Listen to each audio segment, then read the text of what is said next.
सो hey everybody, कैसे हो आप सब। ये फ्लेम एम्पर का एपिसोड नंबर 463 और इसमें जन फाइनली एल्फ किंगडम में एंट्री मारने वाला है। हमने पिछले एपिसोड में देखा था कि किस तरीके से फायर एल्फ ट्राइब का एनवॉय एंडलेस फायर टेरिटरी आता है। ये शाओई के खेमे में से था। अगर आप पूरी सिचुएशन नहीं समझ पाए तो पिछले एपिसोड को जरूर देख लेना। Now we shall start. पिछला पार्ट एंड वहाँ पे हुआ था जब स्पेशल पैसेज में एक क्रैक बनता है। इसमें से दो एल्फ निकलते हैं, एक मेल और फीमेल। इसमें लगता है फीमेल असली लीड थी, वहीं पे मेल सर्वेंट होगा। हमें एपिसोड की शुरुआत में सुनाई देती है उस वुमन की आवाज। वो जियान की तरफ देख के डिस्टेन के साथ बोलती है, तो तुम वो so called endless fire territory के लॉर्ड हो, एक मिड से ए स्टार, दो इमोर्टल। तुम्हारी स्ट्रेंथ रूमर्स को मैच करती है, लेकिन मेरे लिए तुम बस एक इंसेक्ट हो। उसके शब्द एकदम रेजर शार्प थे, खासकर वर्ड के सिल्वरी ग्लो में। उसके गोल्डन हेयर बिल्कुल सिल्क जैसे लगते हैं। उसकी पेनी सी टेप वाले कान और चमकती हुई त्वचा उसे एक अलग ही अलेयर दे रही थी। उसके शरीर से फैलती एक डेलिकेट फ्रेग्रेंस जो कि एंटाइसिंग होने के साथ साथ खतरनाक भी थी। जूशन दांतें मीस के बोलता है, लॉर्ड जियांग को डीमन रियल्म के डीमन एम्परर और सोल्टर रियल्म की सॉवरेन सोल्टर प्रोटेक्ट कर रहे हैं। अगर तुमने टच करते हो, ये बोलते हुए वो चुपचाप से जियान की तरफ देखता है। आंखों में डेस्परेट लाइट थी, जैसे वो जियान से कह रहा हो कि लॉर्ड जल्दी भागिए। लेकिन शब्दों को सुनकर उस वुमन के चेहरे पे कोल्ड स्माइल आती है। वो कहती है, हाँ, हमने भी उन रूमर्स को सुना है। ये सच है या फिर नहीं फर्क नहीं पड़ता,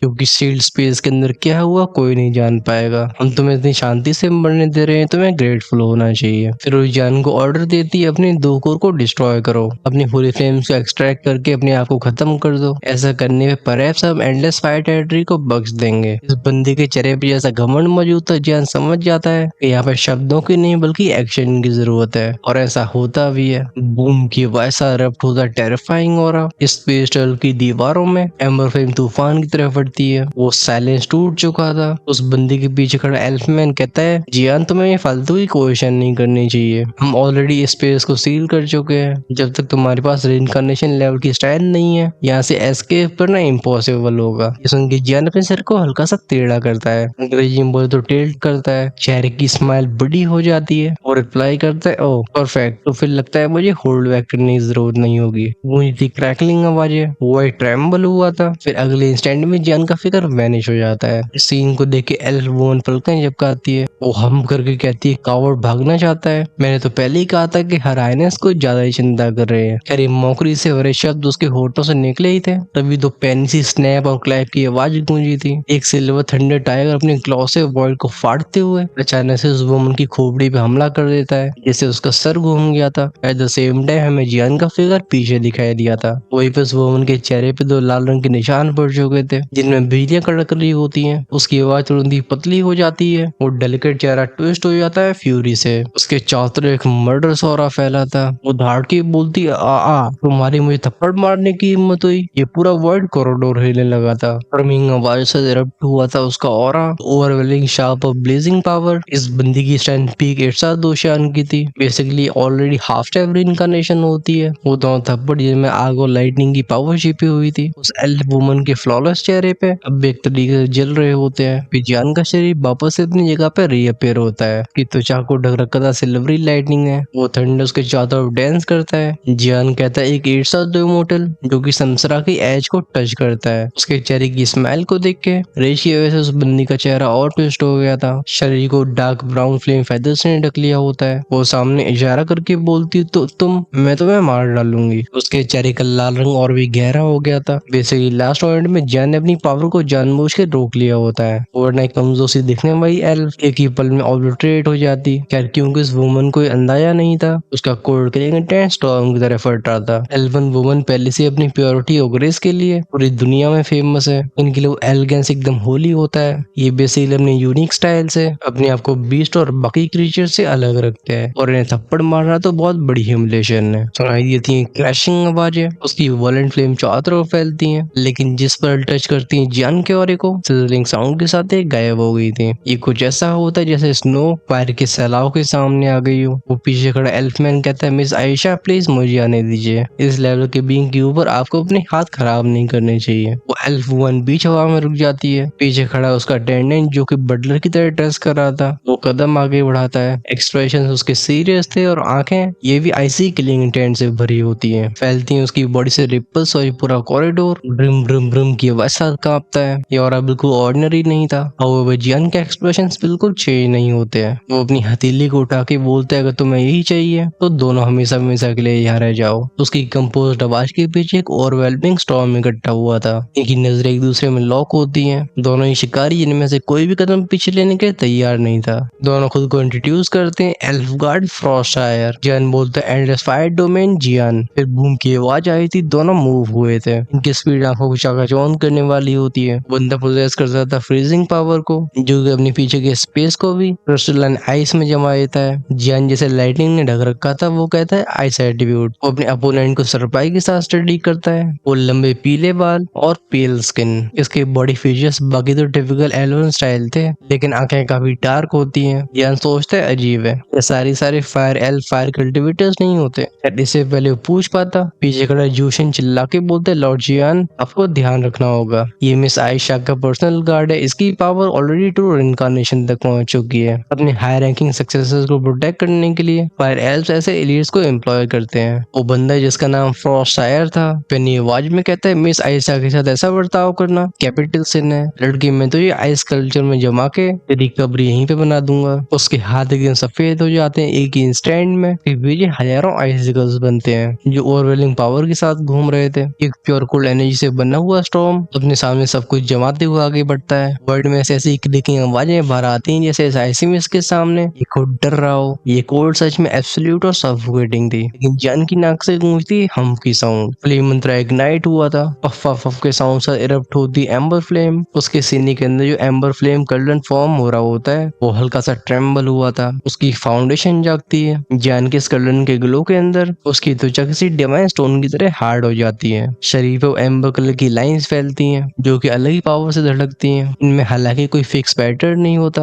लेकिन अंदर की वेंस पावर प्रूफ थी कि फेंजू की फर्स्ट लेयर फुली अवेकन हो चुकी है। हालांकि वो कोल्ड एनर्जी जान को प्रभावित करने की कोशिश करती है, लेकिन जैसे उसके शरीर को ढकने वाली एम्बर लाइंस चैलेंज को स्वीकार कर रही हो ये और ब्राइट हो जाती है। क्लेंच करता है अपने हाथ को। फाइनली वुज की वाइस साथ एक पंच आगे बढ़ा था। इसके इम्पैक्ट से स्पेस कांपता है। इससे पहले वो आइस की स्टॉर्म जान के पास ही पहुंच पाता ट्रैक बैंक के साउंड साथ शैडर हो गया था। इस सीन को देखे वो आयशा कांपती आवाज में कहती है ये होली फ्लेम की एनर्जी है। उसने तुरंत ही उसे पहचान लिया था। एक रेइनकार्नेशन के सामने जान जिस तरीके से अपनी फ्लेम की प्योरिटी को मेंटेन कर पा रहा था ये उसकी फ्लेम की कंट्रोल के बारे में बताता है। बेसिकली वो कोई नॉर्मल दो इमोर्टल नहीं होता। आयशा का घमंड कम हो जाता है, लेकिन उस फ्रॉस्टशायर की आंखें और भी कोल्ड हो गई थी। वो डिस्डेन के साथ बोलता है रिडिकुलस, तो अपने ब्रूट स्ट्रेंथ का इस्तेमाल करके रेइनकार्नेशन को चुनौती देना चाहते हो। वो भी अपनी फ्रॉस्टी को हाथ में इकट्ठा करता है, लेकिन इससे पहले वो कंप्लीट भी कर पाता क्लिकिंग साउंड के साथ उसे शील्ड ढक रही होती है। उसमें मकड़ी के जाले की तरह क्रैक्स फैलने लगे थे। तुरंत ही शायर की आंखें कंस्ट्रिक्ट होती हैं। जान की हथेली से रेडिएट होने वाली वो फोर्स उसकी फ्रीजिंग पावर को एक ही स्टैंड में सप्रेस कर देती है। कदम पीछे लेके बोलते हैं इम्पॉसिबल, मेरी रिइनकार्नेशन पावर को हरा दिया गया। और शौक तो पीछे ज्यूशन भी हुआ होता है। वो बोलता है लॉर्ड जियान सच में लॉर्ड शाओई की तरह है। वहीं पे फ्रॉस्टशायर अपने आप को स्थिर करते हुए अपनी वॉइस से कोड के बोलते व्हाट ये कैसी पावर है। वो होली फ्लेम को डायरेक्टली सेंस नहीं कर पाता क्योंकि जान जानबूझ के उसे सप्रेस कर रहा होता है। हाउएवर उसकी इंस्टिंक्ट कहती है व्यक्ति ये बिल्कुल ऑर्डिनरी नहीं है। गूंजती उसकी रोड की आवाज Phoenix of the ice field. वो बिखरने वाली फ्रॉस्ट एनर्जी फिर से इकट्ठी हुई थी। ये उसके सर के ऊपर कंडेंस करती कोलोसल आइस फिनिक्स को, जिसके पंख हजारों मीटर तक फैले होंगे। उसकी ऊंची वाली क्राई की आवाज ये जियान की सोल के ऊपर हमला करती है, लेकिन जियान कौन था। उसके चेहरे पे बस स्माइल आती है। एक थॉट पे उसकी एम्बर फ्लेम मर्ज होती है थंडर से, पूरा शरीर जलने लगा था। होली फ्लेम लाइटनिंग ये फ्लेम मंत्रा की पावर के अंदर इंटरट्वाइन होते हैं। आइस फिनिक्स एक बार फिर से चीखती है। इसके पेने से पंजी वर्ड को चीरते हुए बनाते हैं अपना टारगेट जियान को, लेकिन उसके अटैक चाहे कितनी वॉलेंट हो ये जियान के डिफेंसेस को भेद नहीं पाते। बस वो क्रैश क्लैंक क्लैंक क्लैंक की आवाजें गूंजती रहती हैं। जियान किसी स्टैचू की तरह खड़ा हुआ था, एक स्टैचू जो कि मोल्टन मेटल और स्टॉर्म से बना हुआ है। एक ट्रू लिविंग फोर्ट्रेस। अपने शरीर में दौड़ने वाली उस डिफेंसिव स्टैंड को सेंस करके जियान सेटिस्फेक्शन के साथ हंसता है। वो हु करके बोलता है लगता है मैंने फेंजू और होली फ्लेम की ब्लेसिंग को अंडर एस्टिमेट किया था। वो इमेजिन नहीं कर पाता कि फेंजू की अगर फर्स्ट लेयर उसे ऐसी पावर दे रही है तो सेकंड और थर्ड में क्या होगा। फ्लेम मंत्रा का पहला रियम बर्निंग द फाउंडेशन उसने जियान के शरीर को बिल्कुल नया कर दिया था। ये ऑलमोस्ट ड्रैगन को ट्रांसमिशन जैसी पावर थी।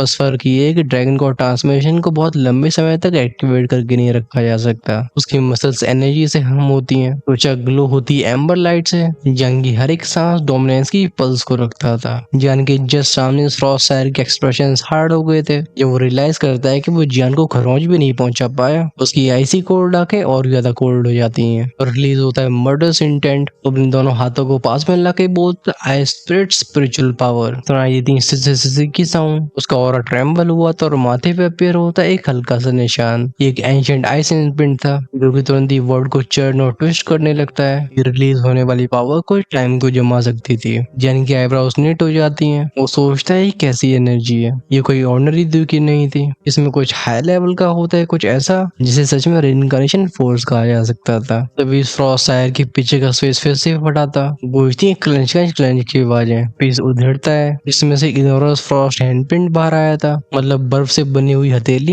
ये कई सौ मीटर फैली होगी। इस चीज के अपीयर होती वॉइड बिल्कुल साइलेंट हो जाता है। न जाने कहां से छोटे छोटे स्नोफ्लेक्स गिरने लगे थे। सब कुछ सॉलिड होकर जमने लगता है। फ्रॉस्ट टायर गुर्रा के बोलता है डाई। बगल में खड़ी आयशा इस सीन को देख के काफी सेटिस्फेक्शन फील करती है। वहीं पे जूशान के एक्सप्रेशन चेंज हो गए थे। वो डेस्परेटली चिल्लाता है लॉर्ड जियान। अपनी बॉडी को फ्लेम से ढक के बीच में इंटरवीन करने की कोशिश करता है, लेकिन शायद से उसकी स्ट्रेंथ बहुत पीछे थी। वो जैसे ही बैटलफील्ड को अप्रोच करता है उस फ्रॉस्टी ऑरे ने तुरंत ही उसकी पावर्स को दबा दिया था। हाउएवर जब हम देखते हैं जियान की तरफ, उसकी आंखें कांपती हैं, होठों से हल्की सांस निकलती है। वो तारीफ करता है तुम्हारा एल्फ क्लैन सच में अपने प्राइड का वर्दी है। लेकिन तभी उसकी लो आवाज सुनाई दी थी जो कहती है holy flame armor holy fist. उसकी एम्बर फ्लेम में जान से थमती है। ये सॉलिडिफाई होने लगती है, बनती है जेमस्टोन्स। जियान की आंखों में टेरिफाइंग ग्लो दिखाई देता है। जब ये मोल्टन जेमस्टोन्स कांपते हैं उसके पैरों से नीचे होकर होली फ्लेम डोमेन खुलता है। इसी जाके टकराते इस फ्रीजिंग पावर से गूंजती है बूमिंग आवाजें। ये दोनों एक्सट्रीम टीयरिंग फोर्सेस भयानक तरीके से क्लैश करती हैं। वो फ्रॉस्ट हैंडप्रिंट बिल्कुल मौत के पैगाम की तरह लग रहा था। इसके ऊपर कई पेचीदा ग्लोइंग ड्रून्स छपे होते हैं जो आसपास की सारी एनर्जी को डिवॉल्व कर लेते हैं। लेकिन जियान की फिर से जलती हुई एम्बर लाइट नहीं ढकाता, वो सब कुछ चीज देती है। सुनाई दी थी क्रैक की आवाज। उस आइस हैंडप्रिंट पे हल्के से फ्रैक्चर्स दिखाई दिए थे। ये आवाज कांच के टूटने जैसी थी। वहीं पे टेम्परेचर भयानक तरीके से राइज हुआ था। डिम होने की वजह होली फ्लेम और भी ब्राइट हो जाती है। कुछ ही सेकंड्स में पूरे फ्रॉस्ट हैंडप्रिंट को ढक लेती है। फ्रॉस्ट सायर के एक्सप्रेशंस वहीं पे जम गए थे। वो कहता है ये कैसे। हाउएवर ये शब्द उसके होठों से बाहर आई होते हैं। उसका आई सील पफिंग आवाज के साथ शैडो होने लगी थी। अभी जूशन का मुंह खुला का खुला रह गया होता है। वो तारीफ करता है इनक्रेडिबल, एक मिड से स्टार द इमोर्टल, लेकिन उनको रिइंकार्नेशन को ओवर पावर कर पा रहे हैं। बिल्कुल लॉर्ड शाओ जितने मॉन्स्टर्स हैं। इससे पहले शायर या फिर आयशा रिएक्ट भी कर पाते, जियान की आंखें फ्लैश होती हैं। आदमी को इंसेप्शन घूमती है। वो बोलता है इट्स ओवर। हवा में ग्रीन एनर्जी का सैलाब फैला था। एक ही पल में करीब 80,000 पैटर्न्स एक भयानक सी फॉर्मेशन को तैयार करते हैं। इसमें जगह जगह पे दिखाई देते हैं जेड पिलर्स। इस चमकती हुई फॉर्मेशन ने दोनों एल्व्स को तुरंत ही ट्रैप कर दिया था। हिल भी नहीं पाते। फॉर्मेशन में गूंजती हुई बजिंग आवाजें। वो हरे रंग की ड्यून्स चमकते हैं। ये इंटरट्वाइन होती है एम्बर फ्लेम से। उस पावर की वजह से हवा वाइब्रेट करने लगी थी। दोनों के बीच में कितना बड़ा गैप है जूशॉन अच्छे से रियलाइज करता है। वो ट्रेम्बलिंग वॉइस में कहता है लॉर्ड जियान। ये जियान शांति से नीचे आता है। वो अपनी काम लेकिन शार्प आवाज में कहता है तुमने काफी अच्छा प्लान किया। उसकी प्रेजेंस सारी आईसी और को दूर भगा देती है। वो फ्रॉस्ट सायर गुर्रा के बोलता है तो तुम क्या कर रहे हो। प्रोटेक्टिवली आयशा के सामने खड़ा हो गया था, लेकिन जियान से फूटी नजरों से नहीं देखता। वो अपने हाथ को घुमा के बोलता है गेट लॉस्ट। पैल्थिक पावर की वेव इसी थर्ड के साउंड से टकराती शायर से कि तुरंत ही टूटी पतंग बन जाती है। जियान उस कांपती हुई लड़की के सामने रुका था। वो एक हाथ से उसके जॉ को पकड़ता है, फिर उसकी आंखों में घूर के बोलता है तुम्हारा नाम आयशा है नहीं, तुम फायर टाइप की वेस्टर्न टाइप से होगी। वो लड़की दांती मीस के बोलती है तो क्या हुआ, अगर मुझे कुछ भी हुआ तो मेरी सिस्टर तुम्हारी जिंदगी को मौत से बदतर कर देगी। वो तुम्हारे दोस्तों को भी तबाह करेगी। बोलो मत हमारी फायर एल्फ रेस हमारी पहुंच सादो रेंज में है। उसके शब्द प्राइड से भरे होते हैं, लेकिन इनके अंदर जियान को डर अच्छे से फील होता है। आखिरकार वो जियान की किलिंग इंटेंट को साफ फील कर पाती है। 2 सेकंड तक शांत रहने के बाद जियान अपनी डेंजरसली काम आवाज में कहता है मुझे इस घमंड से भरी आवाज से बहुत नफरत है। क्या तुम फायर एल्फ हो या फिर नहीं, इससे मुझे कोई फर्क नहीं पड़ता। आसपास की हवा में सिजलिंग साउंड सुनाई देते हैं। जियान उस लड़की की चिन को और भी ऊपर उठा के बोलता है अगर तुम्हारे फायर एल्फ क्लैन के अंदर शाओई को कुछ भी हुआ तो मैं तुम्हारी पूरी रेस को एग्जिस्टेंस से मिटा दूंगा। जियान के होठों से बाहर आई इन शब्दों को सुन के शाही सांसें बीच में अटक जाती हैं। वो कांपती हुई नजरों से इस लड़के को ध्यान से देखती है जो किलिंग और उसे इतनी पास से फील हो रहा था। वो अपनी लाइफ में पहली बार रियलाइज करती है कि उसे बोलना नहीं चाहिए था। उसका पूरा शरीर ही टेरर से भर जाता है और कहेगा अब तक किसी ने भी उसे इस तरीके से टच करने की हिम्मत नहीं की है। अभी नर्वस तो जूशन भी काफी था। कदम आगे बढ़ा के बोलता है miss Ayesha, fire L western tribe की नोबल है। हालांकि वो भी 8 से आ रही है, लेकिन उनकी बहन एलिस एक ट्रू रिइंकार्नेशन पावर हाउस है। इससे ज्यादा जानकारी तो हमारे पास भी नहीं है। वेस्टर्न ट्राइब अपनी सीक्रेट्स को बहुत ध्यान से गार्ड करती है। जैन अपनी आंखें नैरो करके बोलता है आयशा एलिस हाँ, और नीचे झुकता है और अपनी स्टील जैसी आवाज में कहता है तुम वेस्टर्न ट्राइब के बारे में मुझे सब कुछ बताओगी, वरना हो सकता है मैं कुछ ऐसा कर दूं जिसका तुम्हें लाइफ टाइम रिग्रेट हो।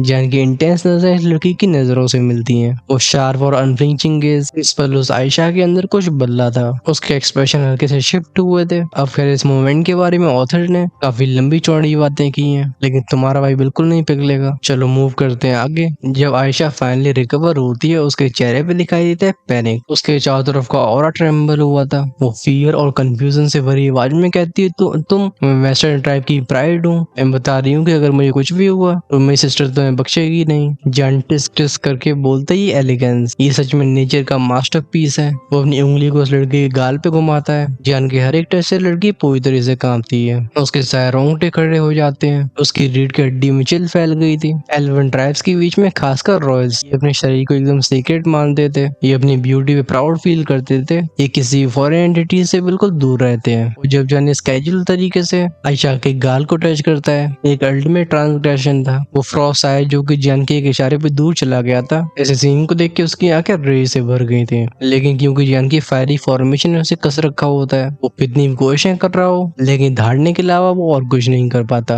उसके शरीर को ट्रैप करने वाली फ्लेम और भी टाइट हो जाती है। इस पॉइंट पे जान का दूसरा हाथ मूव करता है। ये जाता है उस पतली सी कमर पे। स्टाइल तो जान की भी काफी एलिगेंट थी। ऐसा लगता है एक मोमेंट के लिए जान पिघल गया हो। उसकी आंखें फ्लिकर होती हैं। तुरंत ही आयशा का कंपोजर शटर हो जाता है। वो चिल्लाती एक्सप्रेशन भर गए थे फ्यूरी और ह्यूमिलेशन से। वो जान को पुश करके बोलती इनफ, बताओ बताओ तुम्हें क्या चाहिए। ये जो कुछ भी हुआ बहुत शर्मनाक था। जान ही करके बोलते अब हुई ना बात, मैं बस 2 चीजों के बारे में जानना चाहता हूँ, तुम्हारी वेस्टर्न ट्राइब की ओवरऑल स्ट्रेंथ, तुम्हारी सिस्टर एलिस की ट्रू पावर। वो अपने हाथ को चुपचाप से वापस ले लेता है। उसकी आंखों में हल्का सा गिल्ट भी दिखाई दे रहा था। वो रियलाइज करता है कि वो एक पल के लिए आउट ऑफ कंट्रोल हो गया था, बस वो इसके कारण को समझ नहीं पाता। इस लड़की के बारे में कुछ अलग होता है, कुछ ऐसा जो जान को अपनी तरफ खींचता है। बस बात ऐसी थी कि वो रियलाइज नहीं कर पाया था कि हर एक royal born elf, specially woman, इस शुरुआती ऐसे नेचुरल चार्म को पोजेस करती है जिससे अच्छे अपने घुटनों पे आ जाते हैं। और क्योंकि जान अभी शाओई के बारे में काफी एंग्शियस भी था, वो थोड़ा इम्पल्सिव एक्शन ले बैठा। भले इंसानों के लिए बहुत बड़ी बात नहीं हो, लेकिन ऐसा फिजिकल कॉन्टेक्ट एलिवेंट ट्राइब के लिए कोई छोटा ऑफेंस नहीं था। ये इंसानों के हिसाब से इंटीमेसी के बराबर होता है। जान की डिमांड को सुन के आयशा अपने दांतों क्लेंच करती है। फिर वो कहती है मेरी सिस्टर की स्ट्रेंथ ऑलरेडी रिइंकार्नेशन की फर्स्ट स्टेज तक पहुंच चुकी है। वो फायर एल्फ क्लैन के सक्सेसर की 3 कंटेंडर्स में से एक है। उसकी ऑफेंस और डिफेंस दोनों ही पावर्स उस लेवल के बिल्कुल पीक पे है। मेरी सिस्टर के अलावा हमारी ट्राइब में 2 और फर्स्ट लेवल रिइंकार्नेशंस मौजूद हैं और हैं कुछ 8 साथ 2 इमोर्टल्स। फॉर्मेशन की ग्लोइंग वाइन से जकड़ने के बाद भी आयशा फियर्सली स्ट्रगल कर रही थी, जैसे कोई जंगली बिल्ली छटपटा रही हो। लेकिन जान अपनी खोपड़ी को टिल्ट करके बोलता है बस इतना ही। आगे एक्सप्लेन करने वाला जोशन था। वो कहता है लॉर्ड जियान सक्सेसर के सिलेक्शन के दौरान फायर एल्फ सारी रिइंकार्नेशन लेवल की पावर्स को नॉर्थन हेडक्वार्टर्स में इकट्ठा करते हैं। तीनों ही ट्राइब्स चूज करती है अपने अपने सक्सेसर को। ये काउंटलेस जनरेशन से आने वाला पुराना रूल है। जन वहां से गोल्ड को रिप्लाई करते अच्छा तो चलो पहले चलते हैं हम शाहू के पास। ये सुन के जोशन हेजिटेट करने लगा था।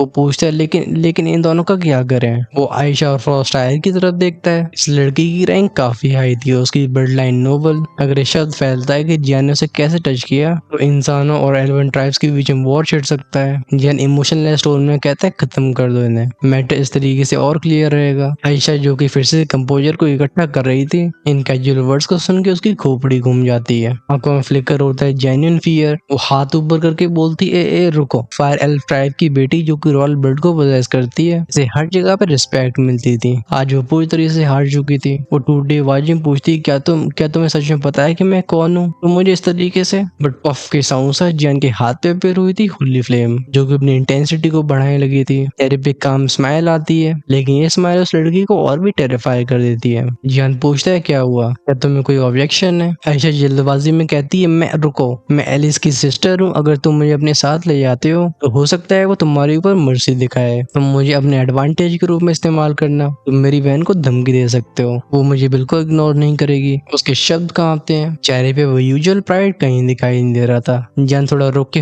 करके कहता है इंटरेस्टिंग। आयशा आगे कहती है तुम मुझे मार नहीं सकते, मुझे अपने साथ ले चलो, मुझे प्रोटेक्ट करो, मेरी सिस्टर के ऊपर तुम्हें काफी अच्छा लेवरेज मिलेगा, ट्रस्ट मी वो तुम्हारे पीछे जरूर आएगी। ये हंस के रिप्लाई करता है तो ठीक है चलो मैं तुम्हारी बात को मानता हूँ। वो फ्लिक करता है अपनी 2 उंगलियों को, एक फोर्स दोनों की बॉडीज में चली जाती है। आयशा और फ्रॉस्ट साय तुरंत ही हो जाते हैं कोलैप्स, मतलब अनकॉन्शियस।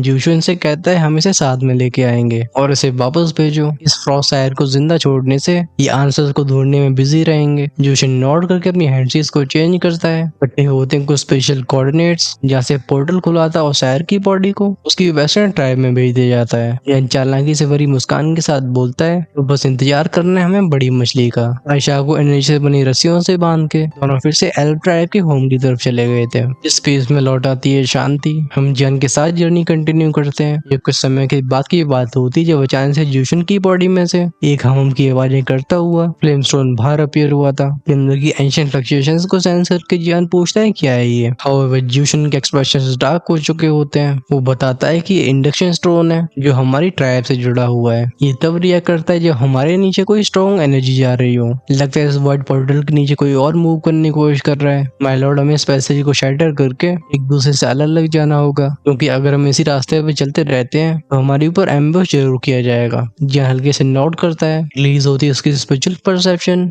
इस पैसेज के अंत में कुछ अजीब सी रिदम फील होती है, कुछ गलत जरूर हुआ है। वो कोल्ड आवाज में कहता है जाओ चलो देखते हैं कि सो कॉल्ड फायर एल्व्स आखिर बने किससे हैं। हथेलियों को ढकती है एम्बर फ्लेम। बैंक क्रैक की आवाज के साथ इस स्पेशल पैसेज को तोड़ दिया गया था। ये मिरर की तरह टूटा था जिसमें जियान सीधा चला जाता है। पीछे रह गया क्रैक अपने आप को सील करने लगा था। बेसिकली अभी जीवशन और जियान का यहाँ पे कोई नामो निशान नहीं बचा था। हम फाइनली सीन को शिफ्ट करते हैं। फोकस गया था हमारा सी ऑफ द स्काई में, वो होली लैंड जहाँ पे स्पिरिट्स यानी कि एल्फ रहा करते थे। एक ऐसी जगह जहाँ पे हमारी जहाँ तक नजरें जाती हैं वहाँ बस चमकती हुई चीजें दिखाई देती हैं। यहाँ की हवा डिवाइन एसेंस से भरी हुई थी। यहाँ का हेवन और अर्थ की एनर्जी का फ्लो दोनों कॉन्टिनेंट से कई गुना घना होता है। ये जगह हमें एल्व्स के बारे में बताती थी, वो ब्यूटी और ग्रेस के अनडिस्प्यूटेड सॉवरेंस जो कि दुनिया की सबसे खास स्पेशल रेस के तौर पर यहाँ पे रहते हैं, क्योंकि इनके कुछ ही नेचुरल एनिमीज होते हैं। इनकी सिविलाइजेशन काउंटलेस जनरेशन से इस दुनिया में फल फूल रही होती है। ये नेचर के आर्टिस्ट थे, चाहे वो पहनने वाले ऑर्नामेंट्स हो या फिर म्यूजिक और पोएट्री,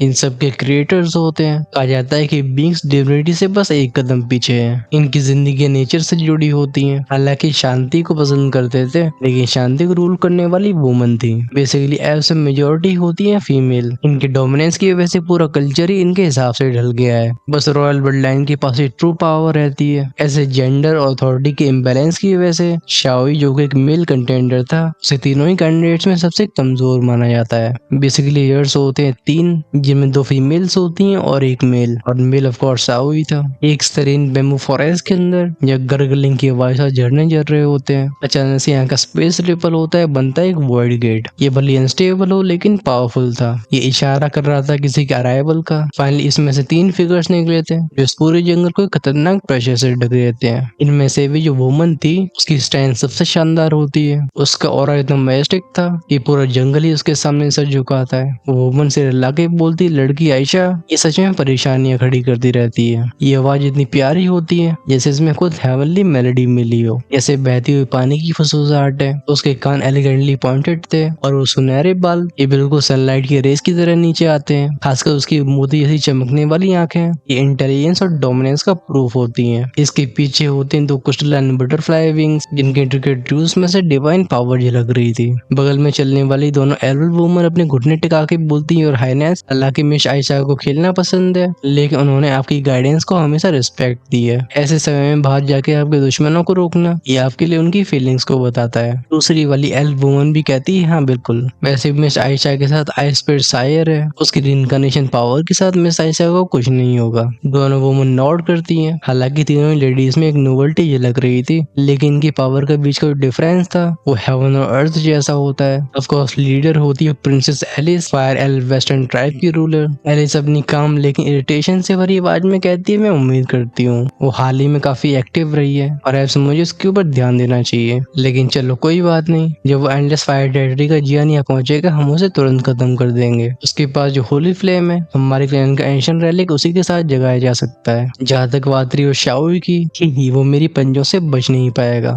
जो सुन के दोनों गार्ड्स बाव करते हैं। इनमें से एक बोलती यस योर हाइनेस, लेकिन क्या रूमर्स के हिसाब से जियान की स्टैंड बस एर्शा दोशान मिर्च से एक ही नहीं है? तो फिर उसे खत्म करने के लिए हम तीनों का इकट्ठा होना? सुन के एलिस के चेहरे पे स्माइल आई थी। वो कहती एंडलेस फायर टेट्रे डीमन रियल्म और सोल्टर रियल्म से जुड़ी हुई है। रूमर्स पूरी सच्चाई को जाहिर नहीं करते हैं। मेरी इंस्टिंक्ट्स कह रही है कि वो बड़ा खतरा है, इसलिए मैं कोई कोताही बरत के बाद में रिग्रेट नहीं करना चाहती। उसके विंग्स हल्के से फड़फड़ाते हैं, इसमें से सॉफ्ट गोल्डन लाइट निकलती है। वो आगे कहती है मैंने पहले अपनी ट्राइब की चीफ और 2 एल्डर्स को वो शाओई को डायरेक्टली खत्म करने के लिए भेजा है। आज हम इस परेशानी को पूरी तरह से मिटा देंगे। लेकिन वो कहावत है कि man purposes but God disposes. Plan चाहे कैसे ही बनाए जाए, उनमें वेरिएबल्स का आना कोई बड़ी बात नहीं है। हम ध्यान देते हैं जियान की तरफ। ये उस ओरिजिनल व्हाइट गेट से काफी दूरी की जगह होती है जहाँ का स्पेस पफ के साथ क्रैक हो गया था। इसमें से जूशन और जियान निकलते हैं। प्लान के हिसाब से शाओई की ट्राइब तक नहीं पहुंचे होते, लेकिन इसे ये दोनों बच जाते हैं उस जाल से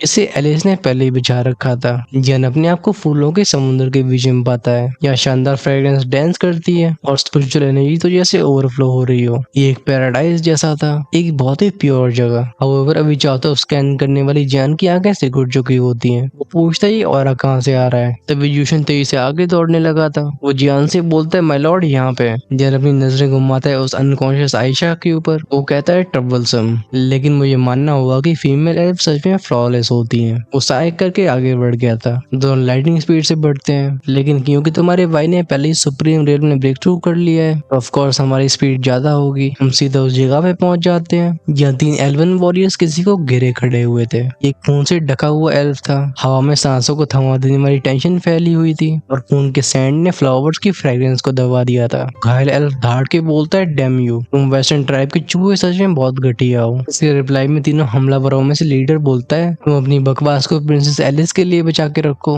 वो रिलीज करता है एक और अटैक को। बेसिकली तीनों हमलावरों की बॉडी में से टेरिफाइंग पावर रेडिएट हो रही थी। ये सब 8 स्टार द इमोर्टल्स थे। इनका लीडर तो ऑलरेडी रिइंकार्नेशन के स्टेज 1 तक पहुंच चुका होता है। ऐसी पावर जो कि पूरे के पूरे नेशंस को डेवस्टेट कर सकती है। वो वेस्टर्न ट्राइब की ताकत का प्रूफ थी। वो अकेला एल्फ जिसके चेहरे के एक्सप्रेशन पेल हो चुके थे और पूंछ इनसे नीचे गिर रहा होता है। वो गुर्रा के बोलता है तुम वेस्टर्न ट्राइब के कीड़े कुछ नहीं जानते। लॉर्ड शाओई के पास रिइंकार्नेशन होली फ्लेम का मार्क है। वो हमारे फायर एल्फ के ट्राइब के राइटफुल सक्सेसर हैं। भले ही तुम्हारी राजकुमारियों के पास रॉयल ब्लड हो, लेकिन वो उनसे कभी कंपेयर नहीं कर सकती। किस धाड़ने की आवाज ने जैसे हवा को जला दिया हो। वेंगों वेंगों के साउंड का स्पेस कांपता है। उस फायर एल्फ की बॉडी की फ्लक्चुएशंस वायलेंट हो गई थी। बात साफ थी को यहाँ पे सबको जलाने के लिए तैयार था। हाउएवर ये देख के अटैकर्स के लीडर बोलता है तुम्हारी स्पिरिट तो सच में एडमिरेबल है, लेकिन हम तीनों के अटैक्स को एक रिइंकार्नेशन भी झेल नहीं सकता। तीनों अपने पूरे ऑरे को रिलीज करते हैं, जिससे उस घायल एल्फ की एनर्जी वहीं पे सील हो जाती है। पफ पफ के साउंड से उसके मुंह से खून बाहर आया था। हेल्पलेसनेस और रेज की वजह से उसकी आंखें ब्लरी होने लगती हैं। इसी पर फाइनली होराइजन में जूशन का फिगर दिखाई दिया था, जो सीन को देख के बोलते लॉर्ड जियान ये शीमो है, लॉर्ड शाओई का पर्सनल गार्ड। वो खुद रिइंकार्नेशन लेवल पे है। अगर वो भी कैप्चर हो चुका है तो इसका मतलब ये है कि western tribe already full invasion को लॉन्च कर चुकी होगी। लॉर्ड शाओई सच में सीरियस डेंजर में है। इस बात को समझ के जियान के एक्सप्रेशंस हार्ड हो जाते हैं। आंखों में दिखाई देता है किलिंग इंटेंट। वो आयशा को देता है जूशन के हाथों में। उसके चारों तरफ का स्पेस टूटने लगा था। जियान कहते हैं पहले चलो इस मैटर को खत्म करते हैं। फिर मैटर को खत्म करने का टाइम तो यहाँ भी आ चुका है, क्योंकि अब तुम्हारे भाई का गला दुख रहा है। आगे जो होगा हम उसे विटनेस करेंगे नेक्स्ट पार्ट में। आप सब ऑलरेडी गैस कर सकते हो कि अगला पार्ट भी फाइटिंग सीन से भरा होने वाला है। अगर आप उसे मिस नहीं करना चाहते हो, चैनल को सब्सक्राइब करके बेल आइकन के बटन को ऑन करके रखना, जैसे रिलीज होते वीडियो सबसे पहले आपके पास पहुंचे। और जो चाहते हैं कि नेक्स्ट पार्ट वो आज शाम को ही देख पाए, ज्वाइन कर सकते हैं चैनल की मेंबरशिप को, जैसे एंजॉय कर पाओगे अर्ली एक्सेस फीचर को। सारे प्लान्स को चेकआउट करने के लिए ज्वाइन बटन को ट्राई करो, जो चैनल की होम पेज और सब्सक्राइब की साइड में मिलेगा। तब तक मैं लेता हूँ आप सबसे विदाई।